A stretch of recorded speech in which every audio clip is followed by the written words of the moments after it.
We've been working for a number of years to try to bolster behavioral health services within our region.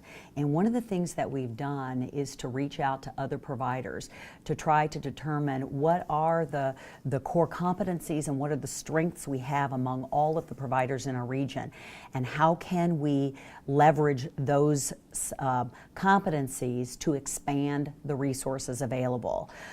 We've been working with Preferred Family Healthcare for probably a year as they have pursued, and we are so pleased that they have pursued this, the development of a federally qualified community health center in our community.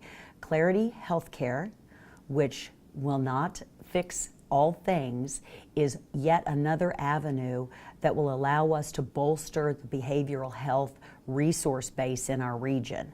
So we have been in the process of developing a strategic relationship with that federally qualified community health center that we believe will help to increase access to care. So does funding or Obamacare have anything to do behind the decision? The FQHC is actually a decision of the federal government to fund the creation of a new FQHC in Hannibal. I believe there were about 500 applications, and there were just over 30 funded, and we were one of those. They aren't directly tied to the Affordable Care Act, but certainly the federal government had an influence on the development of that new capacity in our community. How many patients are going to be affected by the closing of the mental health outpatient services?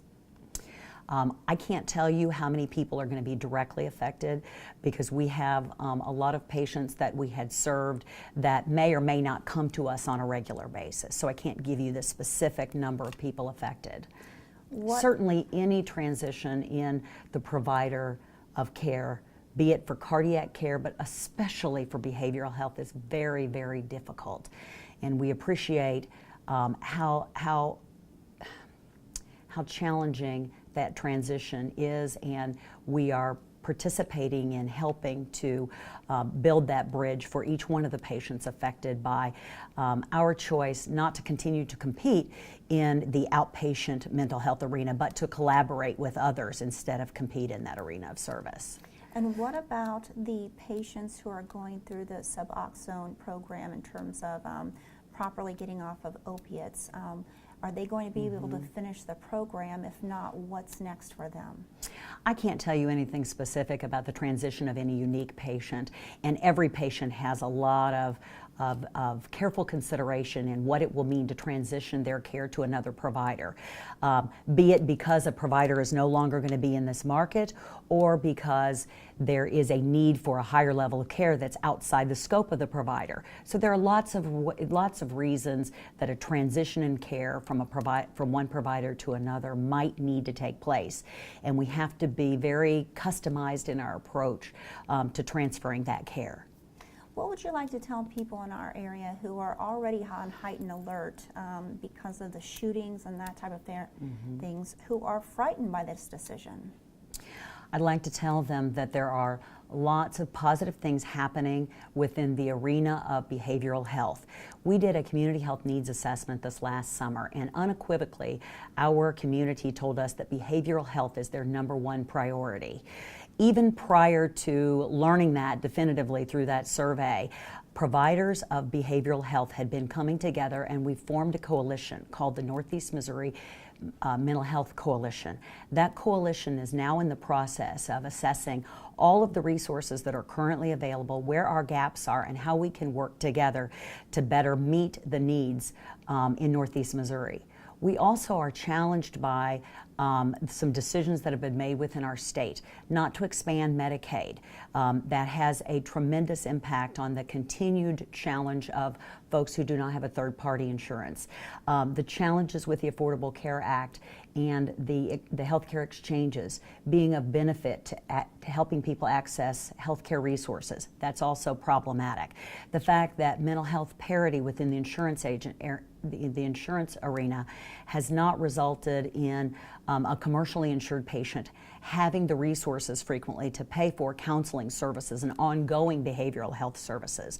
The fact that providers are subsidizing a lot of this care, and there have to be choices made because overall reimbursement is going down for a lot of providers in our arena. This is a very, very complicated array of circumstances, but we now have a group of providers who are working collaboratively to seek solutions, and I have a lot of confidence that we're going to begin to see some expansion of services in our region. Already, Mark Twain Behavioral Health, who is our community health center designated by the Department of Mental Health, has expanded resources in the arena of emergency diversion.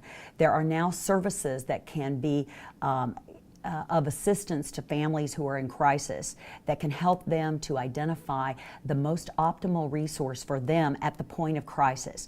That's new within the last couple of months.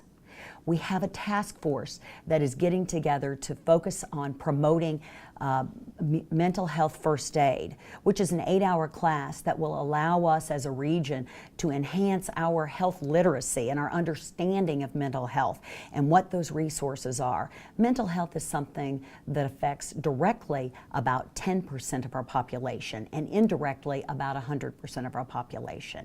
We have got to come together as providers to look for solutions that are sustainable, but providers cannot do it alone. We've got to look to our state and our federal government and the reimbursement system to also bolster and strengthen the resources that are directed toward families affected with mental health issues. And when you said we have formed a task force, who's we? There are probably 15, 20 different agencies, and they span from public administrators in the community, comprehensive health, preferred family health care, Mark Twain Behavioral Health. There are private counselors that are also involved, law enforcement, the Sheriff's Department, Marion County Ambulance. A whole variety of resources have come together to explore this situation and try to solve problems. Last question, is there a specific place that people can call if they have any questions about what to do following these services closing? They can always call the Hannibal Regional Medical Group. We have a variety of ways that we are working with individual patients and families that are affected. But if there are general questions about accessing behavioral health and mental health, they're more than welcome to contact me or to drop me an email. All right, anything else you want to add? Anything else? All right, thank you.